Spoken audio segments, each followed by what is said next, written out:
So first I'd like to acknowledge that we are visitors here on this land and pay my respects to the Wurundjeri people and to all Aboriginal, First Nations, Torres Strait and Maori people present. My name is Maureen Bezanson. This is Margie Pembroke.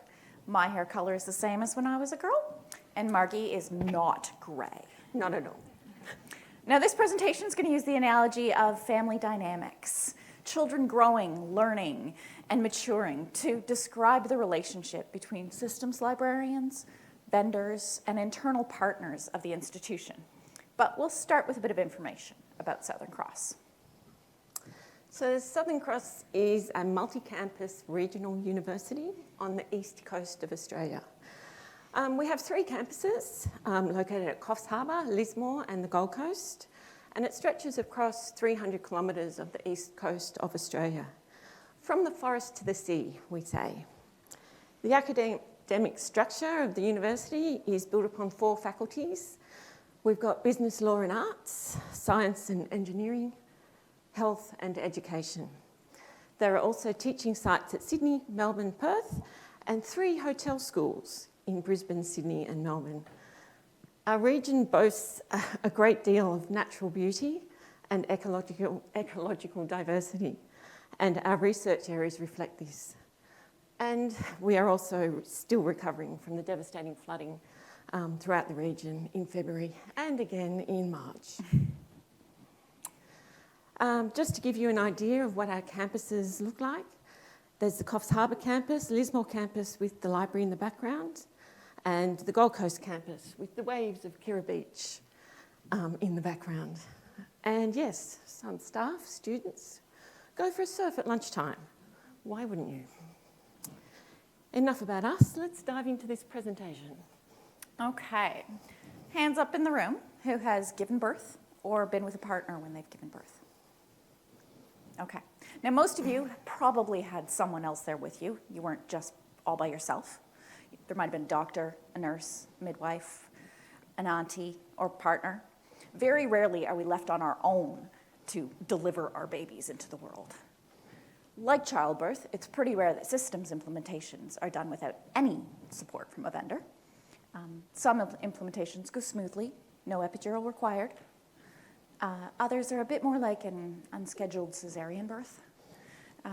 And that is why you want to have an incredibly open and honest relationship with your vendors and regular, clear communication. Make sure you have that A-team in the operating theatre with you for if and when things go wrong. Oh, that's later. For us, project implementation success includes our regular meetings, comprehensive testing of integration points, clear delineation of responsibilities, ready access to our internal partners, and just contingency plans to resolve any last-minute challenges. You don't understand the impact of the sleepless nights until you're living it. Sleepless nights happen with systems implementations too. On the eve of launching our Esploro profiles, the Esploro monthly release came out. It had a bug in it. All the profiles disappeared, which meant we had nothing to launch.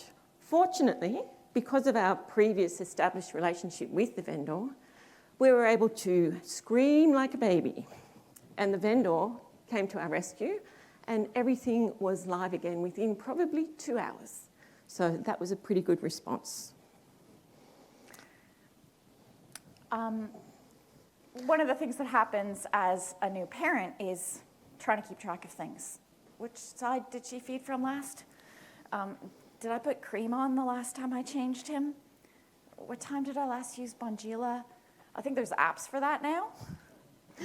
System launches can also result in a bit of baby brain. How can you ensure success when you can't manage your own thoughts in the demanding environment of a new system implementation? Did we report this hinky issue yet? What about that enhancement request? Has that gone through? Have you asked our colleagues what they did in this scenario?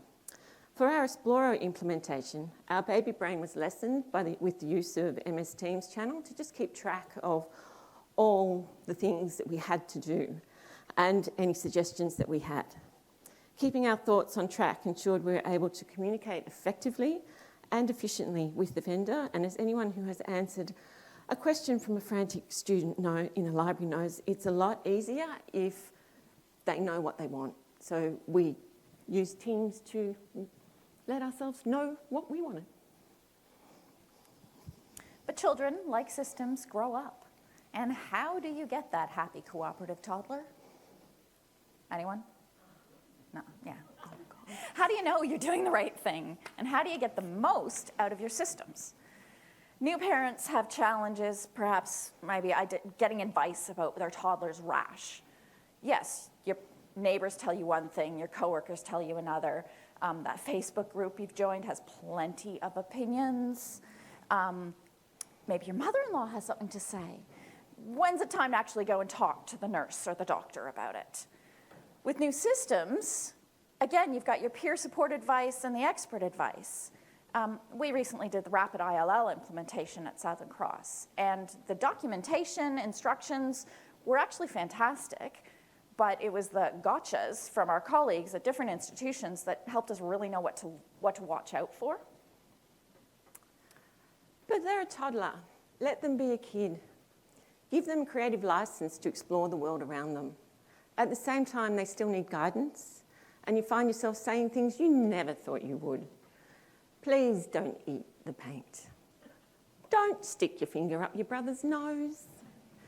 Put your clothes on before we go outside. When your sister is farting, please do not put your head anywhere near her butt. Things that make you cringe to hear when you're working with systems. That's expected behaviour, not a bug. Great suggestion. It's been passed on to our product development team. Keep an eye on the release notes to see if we implement it. I'm sorry, that's not currently on our roadmap. Please submit this to the Ideas Exchange. There is no sandbox development environment. Just try it in live. Children don't come with a manual. Like horses and water, you can lead them to the sandbox, but you can't force them to play. And in systems, even when there is a development environment, there are times when there's a scenario that you've found in the live environment that can't be replicated exactly in the sandbox. For example, we wanted to move the ORCID authorization tokens that we'd collected using an in-house API to our Esploro system. The database we collected these tokens in was production only. It was not in the sandbox. So these tokens didn't exist and couldn't exist in our sandbox environment. Well, we could test the ORCID integration in the live environment, in the sandbox environment. We couldn't test moving of the authorization tokens. We're still waiting, but actually, as of yesterday we got an email of something else we can do to test. So I wanted to say we were resolved this issue, but we've been working closely with the vendors and might have resolved it. Is there such a thing as a perfect child or a perfect system? If a system was perfect, what room for improvement is there? And there is always room for improvement. Each institution will want different things from a system, so there needs to be flexibility, and that is developed through conversations with the vendors.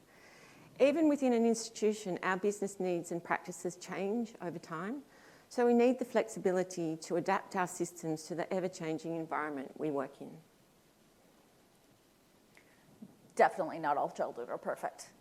And what do you do with that screaming child?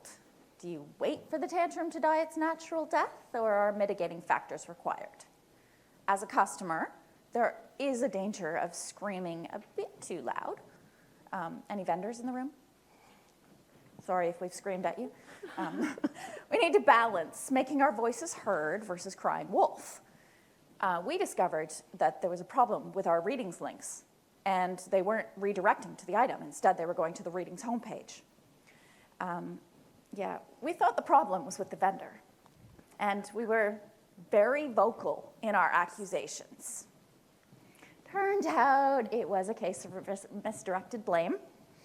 To compensate for the removal of a custom URL, our internal team had accidentally added 2 redirects instead of 1, and the issue was completely our fault.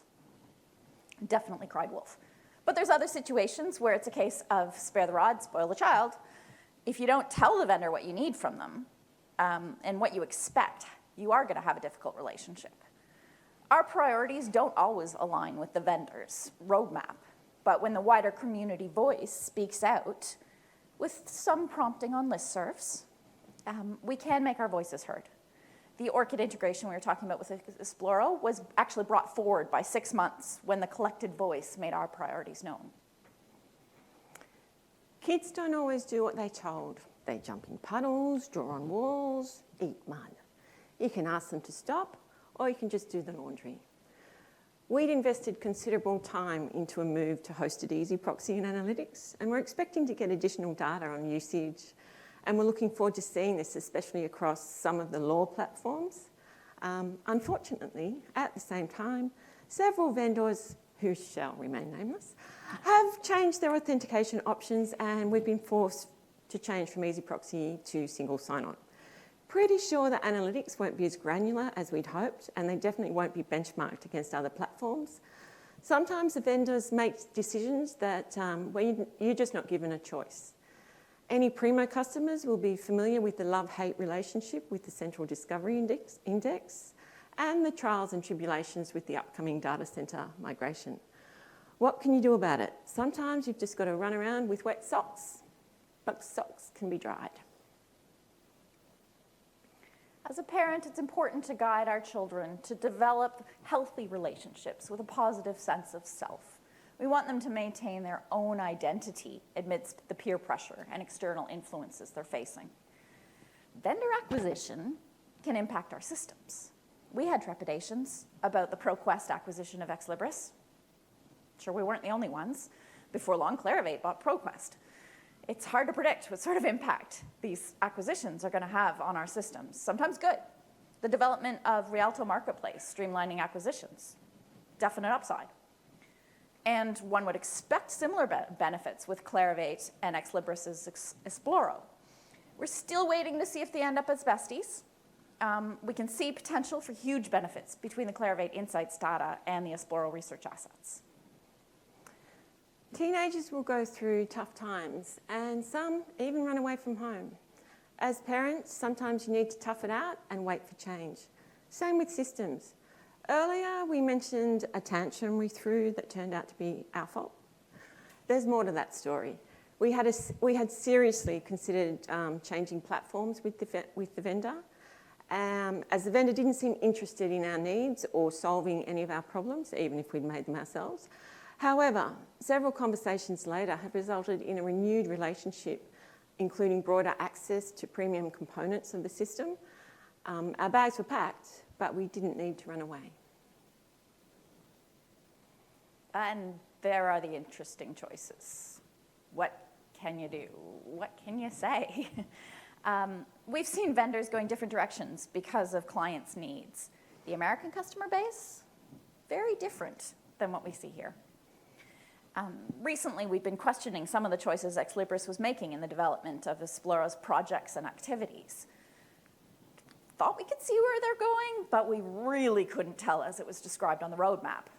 So we asked that question loudly, but with constructive, positive intent on the listservs, and after that spun a little bit, they actually arranged user group meetings to discuss those particular components and what their plans were for that.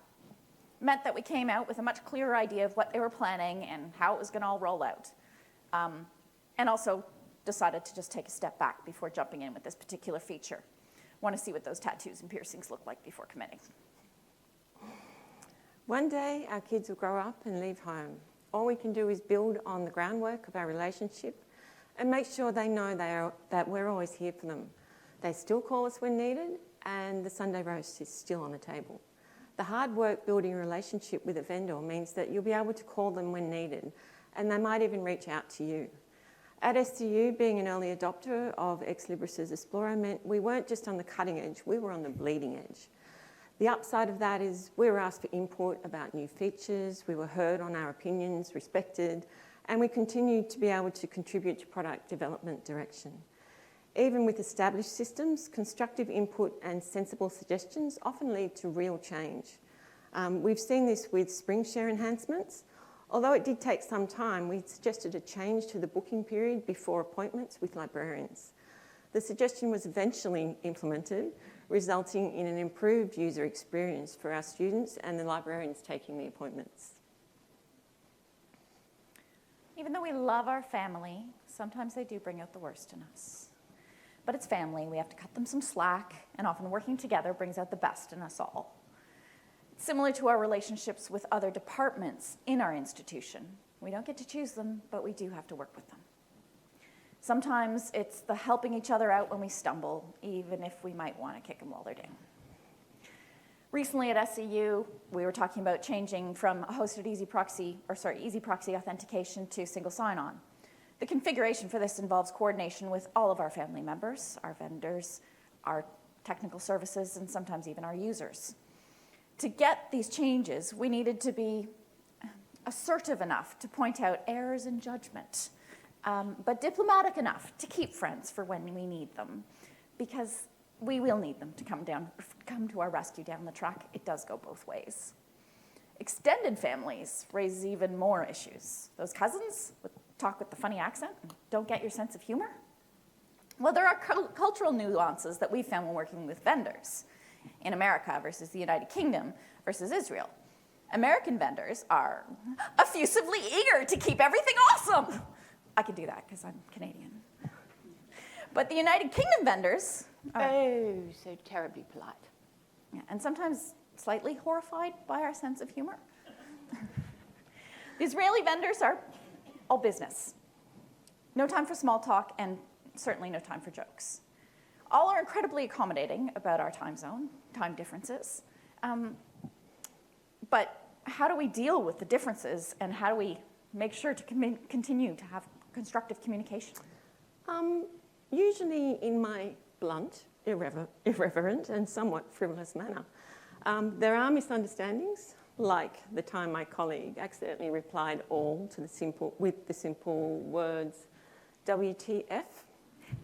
Oops. We are all different, but we find a way to get there by working together. As you grow up, when is the right time to leave home? Are you ready to go and find your way in the world? We outgrow our systems like we outgrow our welcome at home. My mother moved out on me and sold the family home. Sometimes you don't get a choice. For example, systems get old and sometimes you have no choice but to upgrade or change platforms. Think of the changes in browsers and search engines, so i.e. Netscape. Anyone remember Alta Vista? You're all, yo. Safe to say today's options are an improvement. Similarly, there will be integrations that stop working or have new and improved features. We recently moved from the soon-to-be deprecated ClickView LTI 1.1 in Blackboard to LTI 1.3. We didn't have to move out, but we did upgrade our furniture. There may also be services that you leave but keep the good parts of. For example, Southern Cross left a consortia but stayed with the system that consortia was using. This gave us independence to configure the system the way we wanted without having to negotiate with other consortium members or pay for someone else to do the development work. Plus, we have a prodigal son. Over 10 years ago, we trialled SpringShare's LibChat, but decided it wasn't for us. In late 2017, we came back to LibChat and LibAnswers and implemented the chat service we're still using today. By the way, this chat service saved our bacon during the transition to Primo VE, as we were able to help our students at their point of need when links weren't working. So we just send them the link straight through chat. But there are times when you need a clean break, when the division of assets needs to be talked about, the custody discussions. Have you made sure to have the tough conversations first to make sure the relationship can't be saved? We talked earlier about the examples with the vendor where we chose to stay after multiple conversations about boundaries and expectations. But we've also experienced the breakup. Discussions aren't always fruitful. Maybe the other party isn't even coming to the table. Sometimes your suggestions to improve the system are just flat out ignored, and you're left with something that is no longer fit for purpose. We're always wanting to hang on in our industry, sometimes a little too much. But in the meantime, there's other systems being developed, showing promise and leveraging off the current technologies. Change does come with its own challenge. However, regular evaluation of the systems, in the same way we would regularly review our business processes, means that we are aware of current trends and what our options are. Armed with this knowledge, we can make the right decisions and keep vendors accountable to stay up to date with the evolving business needs. We have the confidence to know when it is time to go. Enough with the doom and gloom, Maureen. Yes, families can sometimes be difficult to navigate, but then there are family reunions that are an absolute riot, a bit like conference drinks. The relationship we've built with our vendors in internal departments and colleagues at other institutions are the cornerstone of successful implementations and provide a means to get the most out of our systems.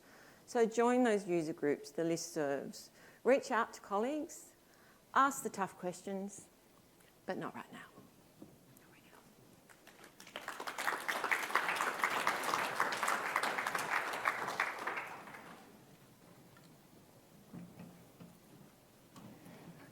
Thank you. Thank you, Margie. Thank you, Maureen. We do have one question for you. Bit of a provocation, but I think now, no, excellent, excellent. So how much is the global takeover of companies impacting support? Is a local support office a solution?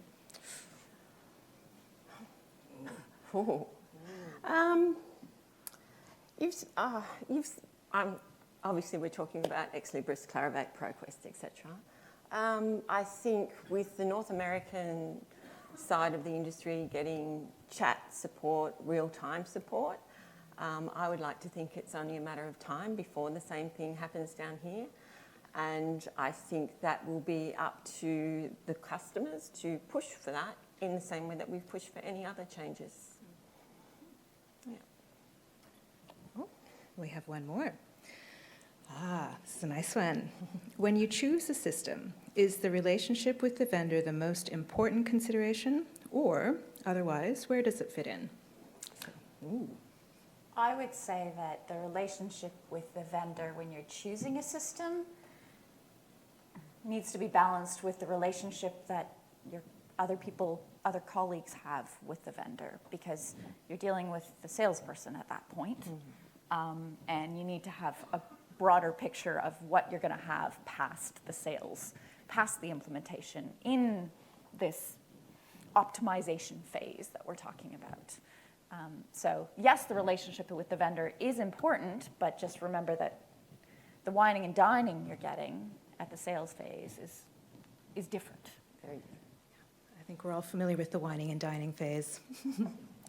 And that concludes our questions. So please join me in giving Maureen and Margie a hand again.